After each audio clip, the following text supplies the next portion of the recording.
a formula like this in an Excel worksheet when we copy it down so that we can have a running count for particular items for each row. Easy to do in an Excel worksheet, but how do we do it in Power Query?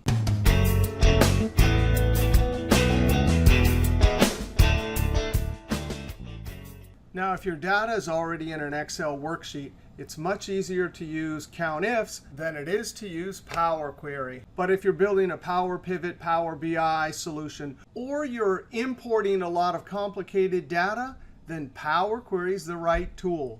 So let's see how to do this. Now, the first thing about a running count is there has to be some order to the items in the column for it to make any sense. Now, we have a transaction number, but it could be a date or a time or something like that. Now, this data set is already in an Excel table. So we'll go up to Data, Get and Transform from Table. That opens up the Power Query window. Over here, we want to name our query, something like Product Running Count, and Enter.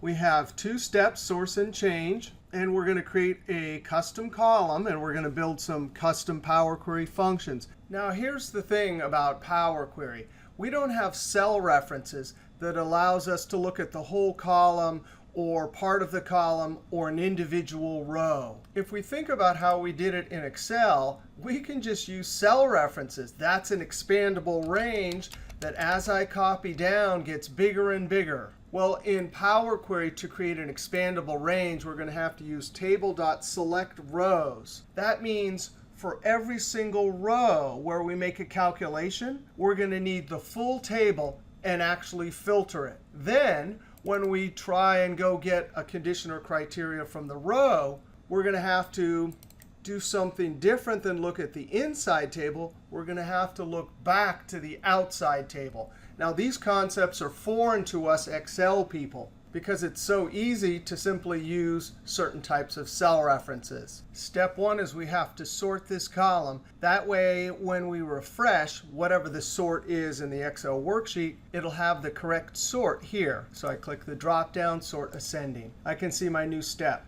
The next thing is this is the outside table, but we're going to have to repeat this entire table for every row.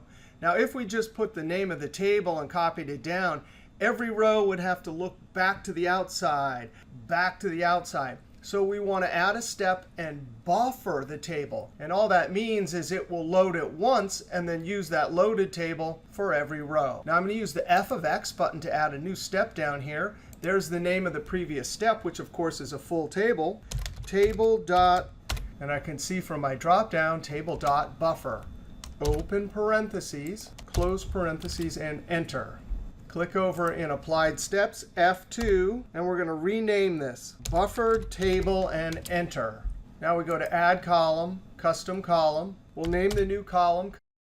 And just to remind you how custom columns work, we're just going to fill the column with ones. Click OK. We can see in the formula bar that when we use custom column, it uses the Power Query function Table.AddColumn. Now, buffer table here just means it's looking to the full table from the previous step. That's the name of this new column. The word each is a special word in M code that is shorthand for a custom function. Now, because we're going to use two custom functions back to back, we want to explicitly define the functions rather than use each. So here's how we do it. We're going to define our variable in parentheses, OT. Then we're going to use the goto operator, equal sign, greater than.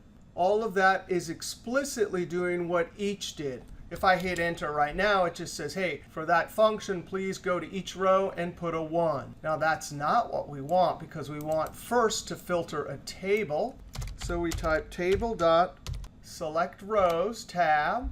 The first argument in this Table.SelectRows, we're going to put a table, buffered table, comma, the condition. Well, this is where we need to get a column from the inside buffered table. Remember, that table will be a full table in each row. We're going to have to get a column from this table and then compare it to whatever's in the row from the outside table. So we're going to define our second function. This one will be inside table. And the goto operator. Now we need a full column from this table and then the condition from the outside table. So we say, hey, inside table, open square brackets, and we better spell this transaction number correctly. Let's click expand. And now we're going to run our condition with our comparative operators.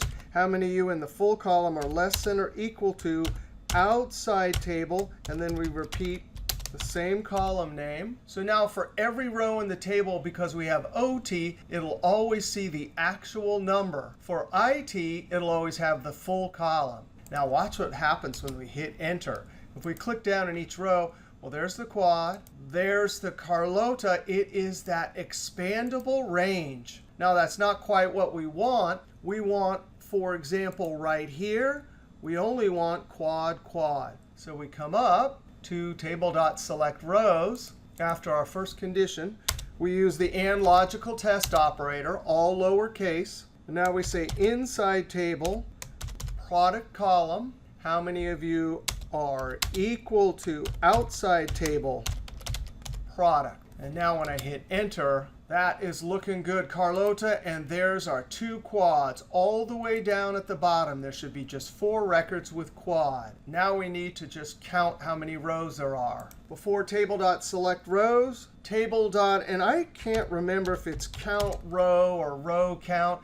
And look at that. I typed table.count, and this IntelliSense is kind of working. So it's row count.